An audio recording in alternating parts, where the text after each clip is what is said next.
ഉണ്ടാക്കുന്നത് 2 മൈദ റെസിപ്പീസ് ആണ്. ആദ്യത്തേത് ബട്ടർ ബൺ, രണ്ടാമത്തേത് മൈദ ബിസ്ക്കറ്റ്സും ആണ്. ബട്ടർ ബണ്ണിന്റെ റെസിപ്പി ഞാൻ താഴെ ഡിസ്ക്രിപ്ഷൻ ബോക്സിൽ കൊടുത്തിട്ടുണ്ട്. മൈദ ബിസ്ക്കറ്റ്സ് വെസ്റ്റേൺ ഇന്ത്യയിൽ ശങ്കർപാളി എന്നും അറിയപ്പെടുന്നുണ്ട്. ഇത് ഡയമണ്ട് ആയിട്ട് കട്ട് ചെയ്യുമ്പോൾ ചിലയിടത്തൊക്കെ ഡയമണ്ട് കച്ച് എന്നും പറയാറുണ്ട്. ഇത് ഒരു പ്രാവശ്യം ടേസ്റ്റ് ചെയ്ത് നോക്കിയാൽ പിന്നെ അത് കഴിക്കാൻ തോന്നും.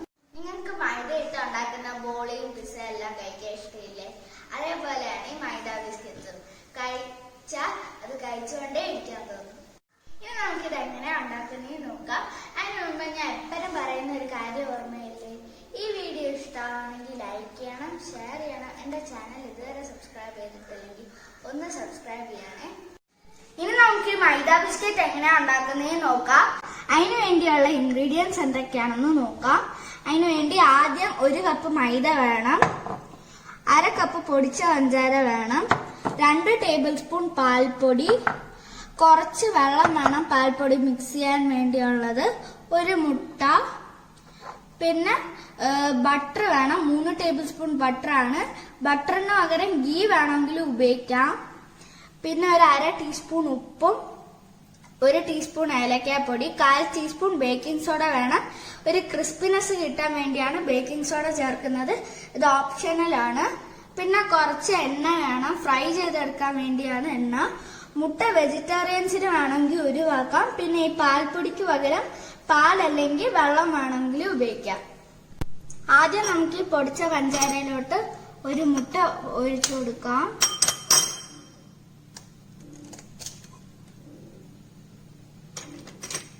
ഇനി ഇതൊന്ന് ബീറ്റ് ചെയ്യാം. ഈ പൊടിച്ച പഞ്ചാരയും മുട്ടയും ജസ്റ്റ് ഒന്ന് കമ്പൈൻ ആയിട്ട് നമുക്ക് ഇതിലോട്ട് ബട്ടർ ചേർത്ത് കൊടുക്കാം. 3 ടേബിൾ സ്പൂൺ ബട്ടർ ആണ് ചേർക്കുന്നത്. എന്നിട്ട് ഇതൊന്ന് മിക്സ് ചെയ്ത് കൊടുക്കാം. അപ്പൊ ഞാൻ ഈ ബട്ടറും ഷുഗറും മുട്ടയും തമ്മിൽ നല്ലോണം ഒന്ന് കമ്പൈൻ ചെയ്തിട്ടുണ്ട്. ഇനി നമുക്ക് ബാക്കി മൈദ കൊണ്ടുള്ള എങ്ങനെയാ ഉണ്ടാക്കുന്നതെന്ന് നോക്കാം. ആദ്യം നമുക്ക് ഒരു ബൗളിൽ 1 കപ്പ് മൈദ എടുത്തിട്ട് അതിലോട്ട് 1/4 ടീസ്പൂൺ ബേക്കിംഗ് സോഡയും ഉപ്പും ഏലക്കാപ്പൊടിയും ഒന്ന് ചേർത്ത് കൊടുക്കാം. ഇനി നമുക്ക് ഇതിലോട്ട് മിൽക്ക് പൗഡർ ചേർത്ത് കൊടുക്കാം. 2 ടേബിൾ സ്പൂൺ മിൽക്ക് പൗഡർ ആണ് ചേർക്കുന്നത്. എന്നിട്ട് ഇതൊന്ന് മിക്സ് ചെയ്ത് കൊടുക്കാം. ഇനി നമുക്ക് ഇതിലോട്ട് നമ്മുടെ എഗ്ഗും ഷുഗറും പൊടിച്ച പഞ്ചാരയുള്ള മിക്സ് ചേർത്ത് കൊടുക്കാം. ഈ മിക്സും കൂടെ ഒന്ന് ചേർത്ത് കൊടുത്തിട്ട് നമുക്കിതൊന്ന് വീണ്ടും ഒന്ന് കൈ കൊണ്ടൊന്ന് മിക്സ് ചെയ്ത് കൊടുത്തിട്ട് ആവശ്യമുണ്ടെങ്കിൽ കുറച്ച് വെള്ളം അല്ലെങ്കിൽ പാലും കൂടെ ചേർത്ത് ഒന്ന് നീഡ് ചെയ്തെടുക്കാം. ചപ്പാത്തി മാവിനേക്കാളും കുറച്ചുകൂടെ സോഫ്റ്റ് ആയിട്ട് വേണം ഇത് നീഡ് ചെയ്തെടുക്കാൻ. ഏകദേശം ഇത് 10 മിനിറ്റ് നീഡ് ചെയ്യണം. നിങ്ങളെ മിൽക്ക് പൗഡറിന് പകരം പാലാണ് ചേർക്കുന്നതെങ്കിൽ ഒരു 2-3 ടേബിൾ സ്പൂൺ മൈദ എക്സ്ട്രാ ചേർക്കാം. ഞാനിപ്പോ ഒരു വെള്ളവും ചേർക്കാതെയാണ് കുഴച്ച് എടുത്തേക്കുന്നത്. നമുക്കിതൊരു 15 മുതൽ അരമണിക്കൂർ വരെ ഒന്ന് അടച്ചു വെക്കാം. ഇപ്പൊ ഇത് 15 മിനിറ്റ്സ് കഴിഞ്ഞിട്ടുണ്ട്. ഇനി നമുക്കിതൊന്ന് ഒന്നുകൂടെ ഒന്ന് നീഡ് ചെയ്ത് കൊടുക്കാം. ഞാൻ ഇപ്പൊ ഇതൊന്ന് നീഡ് ചെയ്തിട്ടുണ്ട്. ഇനി നമുക്കിതൊരു 2-3 പാർട്ടായിട്ട് ഡിവൈഡ് ചെയ്യാം. ഒരെണ്ണം നീഡ് ചെയ്ത് ഉണ്ടാക്കുന്ന സമയത്ത് മറ്റേത് അടച്ചു വെക്കണം. എന്നിട്ട് ഇനി നമുക്ക് കുറച്ച് മൈദ കൗണ്ടർ ടോപ്പിലോട്ട് ഇട്ടിട്ട് 1 ഇഞ്ച് തിക്നെസ്സിൽ ഇതൊന്ന് പരത്തി എടുക്കണം.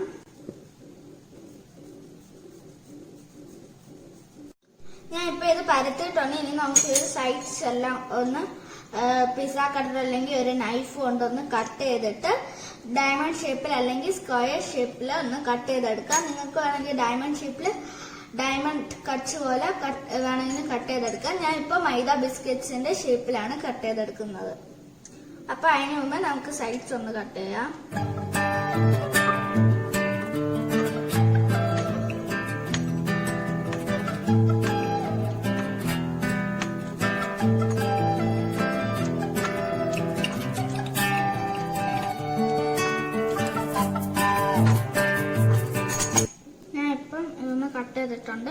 ഇനി നമുക്കിത് ഷേപ്പ് അല്ലാത്ത പാർട്സ് ഒക്കെ ഒന്ന് മാറ്റിയിട്ട് ഇത് വീണ്ടും റോൾ ചെയ്യാൻ ഉപയോഗിക്കാം.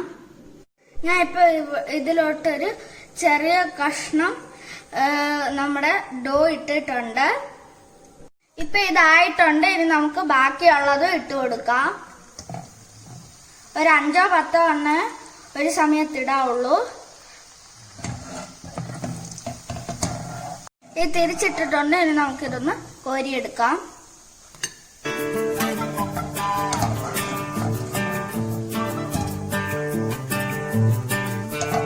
ഇതുപോലെ നമുക്ക് ബാക്കിയുള്ളതൊന്നും ചെയ്തെടുക്കാം.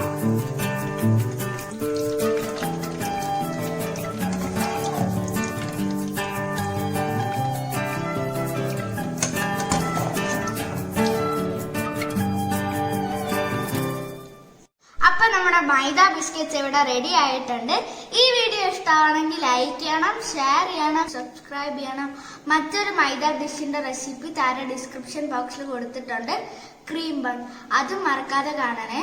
മറ്റൊരു ഡിഷായിട്ട് വീണ്ടും കാണാം. So this is signing off. By.